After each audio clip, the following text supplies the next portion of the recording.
Welcome to the Unstoppable Recording Machine Podcast, brought to you by Balaguer Guitars. Founded in 2014, Balaguer Guitars strives to bring modern aesthetics and options to vintage-inspired designs. Go to BalaguerGuitars.com for more info. This episode of the podcast is also brought to you by Fishman, Inspired Performance Technology. Fishman is dedicated to helping musicians of all styles achieve the truest sound possible, wherever and whenever they plug in. Go to Fishman.com for more info. And now your host, Joey Sturgis. Hey there, guys. Welcome to another lovely episode of Dear Joey. If you guys got any questions for me, you can always ask them by sending me an email to joey@urm.academy. And in the subject line, include the words, Dear Joey. I'd be happy to answer them on the air. I think this is like the third or fourth episode now, so this is pretty cool. I want to thank you guys all for listening in and submitting your questions. I'd love to try and answer them for you and do a good job. So we're going to jump right in here and answer some questions. First question comes from, looks like user Matt, and he is asking, well, my computer's loading the question. Dear Joey, I know you have experience with mixing without a subwoofer. I cannot afford a subwoofer at the moment, and it seems that I'm able to get my bass to translate. I have dual 8-inch JBL monitors and a pair of ATH M50s, but whenever I mix in, either I just can't seem to hear all of the bass. Any advice on how to remedy this problem without much money? Thanks. Currently, I am monitoring in a small cramped bedroom, so there's very limited space to rearrange the room and move the monitors. Well, one of the first problems you might have is your limited space. I've always worked in spaces where there's quite a big amount of room. Just air, just having air in the room and space between things actually changes the way stuff sounds quite a bit. It's really important to get your listening environment right first, because ultimately that's going to be how you perceive everything. It's going to be how you hear everything, the judgments you make, the decisions you take, all those things play into how you hear the music. And if you're not hearing the music the way it actually exists, like, if something's changing the way it sounds, then you're already at a loss, and no amount of, speakers or magic tricks could ever fix that other than just changing the location. So I know it's not the best answer, but sometimes the truth hurts. Next question comes from user Day. I think I said that right. And it looks like it's a question about mixing advice for a large project. Day or die or da or something like that. He says, first of all, I deeply appreciate the online service that you, Al, and Joel provide, and I must thank you for that. Your tips, tricks, and tutorials demystify the topics that a lot of engineers and producers seem to hold rather close to their chest. I've been plugging URM to a ton of my mixing buddies, and let's just say a lot of mistakes have been avoided, and a lot of time and money has been saved as a result. Well, I have to tell you that we deeply appreciate you doing that, so thank you so much, because that's amazing. And you guys are just such an amazing community. That's why we're all unstoppable. So he goes on to say, the reason I'm writing to you is because I'm in need of a little bit of solace when it comes to mixing. I'm currently in a band that I have a hand in the engineering and production of, and it's quite an involved project.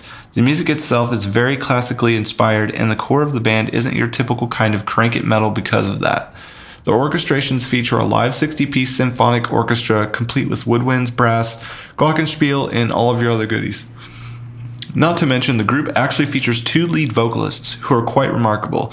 Needless to say, when you throw these distorted 7-string guitars, huge double bass, operatic vocals, organs, orchestra leads, and synths into the soup, it becomes quite a bitch to mix.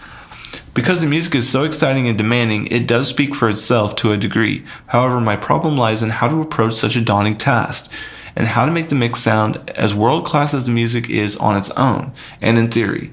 It's easy to just get caught up in simple EQ tricks, compression, panning, automations, yada yada, but there needs to get to be a point where those bare fundamentals simply just don't cut it. So with that, I ask you, what has been the biggest project in terms of size and magnitude you have worked on What things have you learned from it, and how could you advise somebody to go about mixing a large, dense project where musical compromise is not an option? Thanks again, and I apologize for the size of the message. You said the more detailed, the better. So I wish you all the best and hope to hear from you soon. Should you feel this entry is worth your podcast all and time? Cheers. Yes, of course it's worth our time. And thanks for the long message. I think we really appreciate that. It's really awesome that you would do that and put so much time into it. So I'm going to start at a few things because since you didn't send me what the music sounds like, I have to make some assumptions. And these assumptions are based on how you're explaining the project to me. So if you're having trouble mixing such a large project like this, the first thing I would say is that maybe the song isn't written properly. And I'm going to go out on a limb and say that because there are bands that have 100 musicians that can be recorded with 2 microphones at the back of the room, and you can hear every single thing that's happening, and that's classical music. So you can't tell me that you're struggling with a few guitars, a drum set, a 60-piece orchestra, and a couple of vocalists.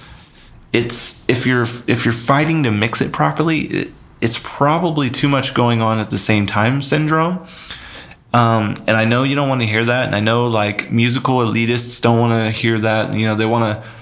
Guitar players want to be able to solo while the violin's soloing, while the vocalist is soloing, while the drummer is soloing, and not everybody can solo at the same time, you guys. There has to be push and pull, give and take in order to make large things like this work. And I mean, it can be as simple as like having 20 different instruments play the same note. That sometimes can sound large because of all the instruments, but the other problem that can cause is if a piano, for example, is playing the same notes as a guitar in the same octave, it's pretty hard to tell the difference between a piano and a guitar, like especially when you're piling it all into a dense mix. So the answer really is that sometimes it's impossible to fit it all in. I mean, if I make a piano play a D note in one octave, and I take that same D note and I play the same D note on the guitar at the same exact time, it's not like you're going to know that there's a guitar and a piano happening at the same time. And if they follow melody lines and harmonies, it just becomes really difficult to tell what's going on. And especially in the case when you have a lot of very similar instruments, like a lot of brass instruments are similar to each other. A lot of stringed instruments can be similar as well. And so really, I mean, there isn't like a magic trick. You mentioned the basics like EQ and compression, but sometimes those just don't work. Well, then you need to turn to the composition.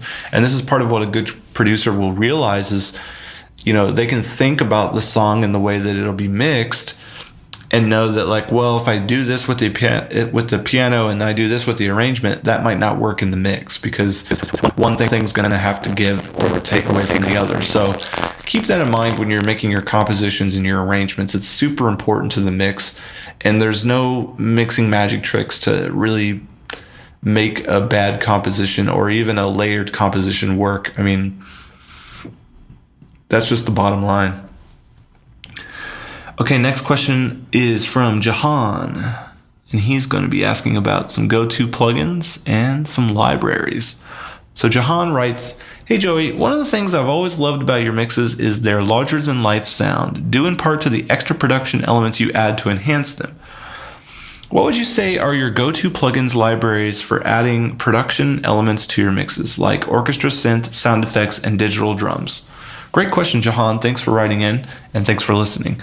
My go-to plugins are things like Glitch. I think Glitch is an amazing plugin, especially for inspiring crazy ideas and sounds that you would never think of otherwise.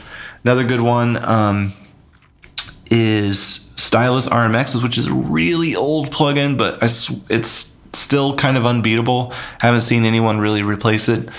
Of course, you've got Omnisphere. Omnisphere is great. Nexus is amazing as well.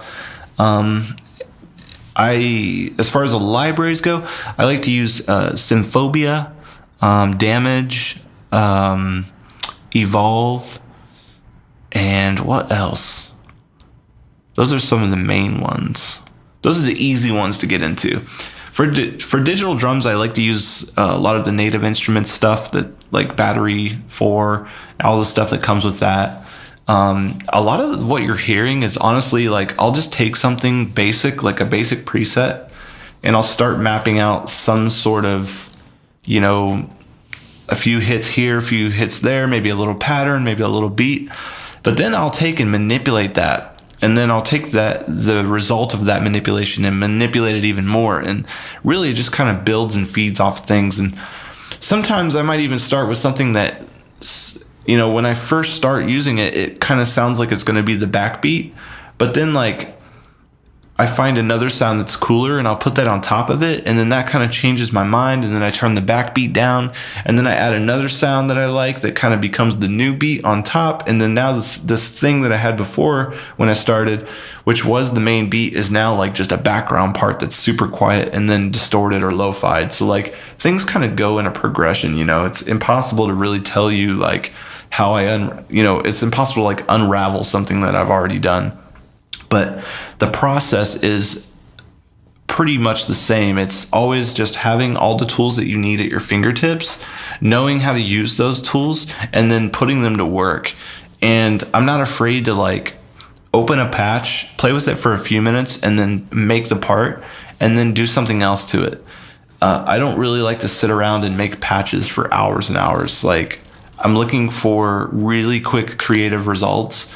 And I can worry about how they sound later. I can usually mangle and manipulate them to a point where they get interesting as as we go on and on through the project and we add more and more to it. So that's what I say. Next question comes from Brian, and Brian is going to be asking some stuff about MIDI drums. Brian says, could you please help me better understand how you make MIDI drums sound more like a real kit and less like a machine gun snare? I work in Cubase and I use a combination of DrumForge, Superior Drummer, and Trigger to get my full kit sound. Currently, I'm only using the quantize function to add a number of random ticks to the grid for humanization. What I'd like to know more about is, where should I be setting my velocities? How many random ticks off the grid is enough? Are there any other humanizing functions in Cubase that I'm missing out on? Thanks. Well, thanks, Brian, for the question. Cubase is actually one of the best programs to use for humanizing drums. There's so many amazing functions in there. And my memory's going to escape me right now, and I'm going to forget the name of this, but I'm going to try and tell you about it. So there's a way to like write scripts in Cubase. I can't remember the name of it. It's not the script. I don't think it's called the script editor. It might be, but it's a way where you can go in there and you can make rules. You can do like basic conditional logic, like if a note is a quarter, if a note is close enough to a quarter note, I want to push that forward by a random amount of milliseconds between 0 and 10. So you do that, and then you save that as a preset, and then it becomes a button. And then you can select notes, and you press that button, and then boom, it scatters all the hits, but only the quarter notes, for example. So it keeps your 16th notes in time, but your quarter notes go out a little bit off, or vice versa. Maybe you can move the 16th notes, but keep your quarter notes locked down. You have to think like a drummer, and it's hard to say that to somebody that doesn't play drums. So if you do play drums, you're already at an advantage. But if you don't, you have to realize that the human body is not a robot, and it's impossible to make your limbs hit exactly at the same time. Even when it's a kick and a snare and a cymbal happening at the same time, like if a person does that, they are not hitting all those drums at the same time. One of them happens first, and then maybe the next one, and then the next one. Like there's a small, tiny nanosecond amount of time between these three hits. And if you start to think about that, and you start to think about like, oh, the drummer is playing the snare really fast right now, and then he's got to move his whole arm all the way to the right side and hit the China cymbal, that's going to make like his snare hit, the last snare hit, a little bit weaker, because he's getting ready to go to the China, and his brain, tells him, hey, you need to be able to move your arm really quickly over here. So he will, in effect, hit the snare lighter without realizing it, because his body is trying to prepare him to have the amount of energy and speed he needs to reach that China cymbal. And so if you actually start to do stuff like that, you'll notice that it begins to sound like real drummers, because those tendencies carry forward. I mean, all people share like a common amount of little flaws, I guess you could say, when they play drums. So my advice would be to sit down in a kit and like try to do some of the things that you're programming and see how it feels.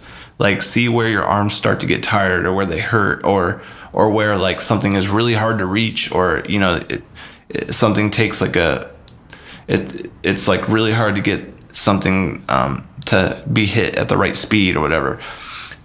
Once you do that, like, pay attention to what's happening with your body and like program that into the actual hits that you're programming in the MIDI. Okay, so this next question is going to come from Romain, and he's asking about delegating work advice. Romain says, you said in a previous podcast episode that you were good at working with other people and delegating work was your hot potato principle. I'm starting to work with other people and definitely want to hand over some work so I can focus on new things, but I'm having troubles delegating. Because when I do the work, I know how and when it's done. I can control everything, and I know what I'm capable of. Did you ever have the same problem when you started applying your hot potato concept? And if yes, do you have any advice to get over it? Well, I think the thing about delegating is you have to realize that other people that you are handing the work off to are probably going to have to make some of the same mistakes that you did, even if you're able to sort of like explain what those are. You have to realize that you've lived through your work and you've lived through what you are doing. And so when you hand it off to someone else, you can't expect that they've been down that same path. And so you have to have a little bit of sympathy and remorse, and,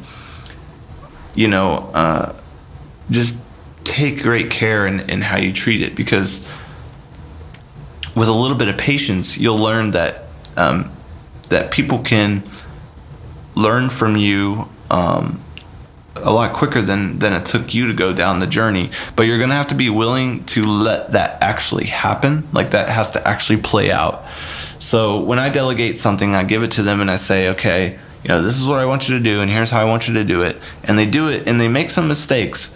And the first thing I do is when I talk about, when I address them, the first thing I'll do is tell them what they did right. I'll say, wow, you got it done on time. That's great. And you did do what I asked, but there was a few things that could be better. So always start with the positive and then go to the negative. And this is especially effective when you're collaborating with people. And it's a classic psychology tactic, and it comes with learning how to be a leader, and it's something that you'll have to take on when you start to delegate work. I mean, you have to learn how to be a good leader, and there's a lot to it. But the first thing I would say is you got to let go, and you got to have patience. Those are the first two huge things that will take it very far. And with patience, you'll be able to walk them through what they've done wrong, and they'll learn from their mistakes. And that will honestly take you a lot further than just being frustrated and struggling through it all on your own. Well, guys, that's going to cut it for the end of this episode. Thank you guys so much for watching. If you really for listening, Thank you guys so much for listening. Now, if you have a question, make sure you send me an email. I would love to answer it. send the email to joey@urm.academy with the subject line Dear Joey, and I'll be happy to answer your questions. I didn't get to all of these, so there's a few left in here that I will answer on the next episode. But I appreciate everybody listening and asking questions and just being an awesome community. You guys are truly unstoppable. I'm Joey Sturgis, and I'll see you next time. Bye-bye. The Unstoppable Recording Machine Podcast is brought to you by Balaguer Guitars. Founded in 2014, Balaguer Guitars strives to bring modern aesthetics and options to vintage-inspired designs. Go to BalaguerGuitars.com for more info. This episode of the podcast is also brought to you by Fishman, Inspired Performance Technology. Fishman is dedicated to helping musicians of all styles achieve the truest sound possible wherever and whenever they plug in. Go to Fishman.com for more info. To ask us questions, make suggestions, and interact, visit nailthemix.com/podcast and subscribe today.